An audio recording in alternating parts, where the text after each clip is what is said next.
გამარჯობათ. მე ვარ მანანა დუმბაძე, პუბლიცისტი, ნაწილობრივ მწერალიც და დიპლომატი. ვარ წიგნის ოთახში. კარგი წიგნებით, რომელიც ბავშვობას მაგონებს. დედაჩემი ამბობდა, სხვა შორის მამაჩემმა კი არა, დედაჩემს უთხარი მომწყინდა, ერთხელ სადღაც გამიშვა დასასვენებლად, მომწყინდა წამიყვანეთ აქედან არ შემი. კი, მაგრამ წიგნები ხო გაქო? და წიგნების კითხვაც მომბეზდა მეთქი. რას ამბობ დედაჩემმა მითხრა, წიგნის ყველა გმირი შენ არ ახარო?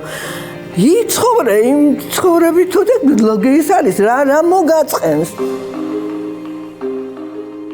ყველას ბავშვობა დაიწყო ალბათ მარკ ტვენიდან.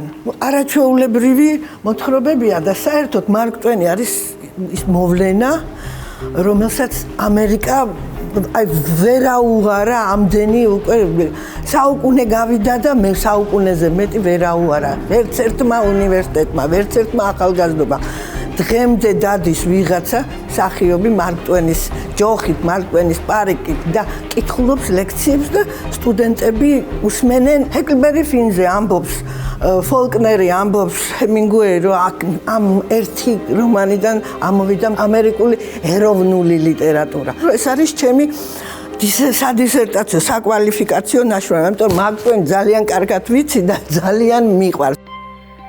60-იანმა წლებმა შექმნა დიდი ქართული ლიტერატურა და დაიჩაგრენ მათ ფონზე 70-იანი წლების მწერლები, რომლებიც ასევე ძალიან ნიჭიერები იყვნენ და ერთ-ერთი მათგანი იყო ჯემალ თოფურიძე, 30 წლის იყო ტრაგიკულად გარდაცვლილი მწერალია. აქ არის ერთი მოთხრობა, ქვია ტროლეიბუსი, რომელიც არის საქართველოს მიკროსამყარო. ერთ ავტობუსში ხდება მთელი ქართული ამბავი დღევანდელი. ჩემი დედაენა. მესმის ვიღაც ქალის აღშფოთებული ხმა. სად არის ჩემი დედაენა? რა დედაენა, ქალბატონო, ეკითხება ხანდაზმული ქალი. აქ მქონდა ამ ჩანთაში ძლივს ვიშოვე. ძის მოძებნეთ სადმე ეგდება. მთელი ტროლეიბუსი დედაენას ეძებს. ის ჯიბგირი ნაღდათ არ წაიღებდა. იპოვეთ? ვერ ვიპოვე. სადმე ქუჩაში დაგივარდებოდათ, ქალბატონო, ამშვიდებს ვიღაცა. რაღის ბიჭო, ეგ შენი საქართველოს ისტორია, ეკითხება ვიღაცა, აშკარად რაიონიდან ჩამოსული. 20 კაპიკი, ნამეტანი იაფი ხომ არაა, ბიჭო. მანეთი მომეც თუ გინდა. უყურე შენ საქართველოს ისტორიას ყიდის აგი, ლოთი.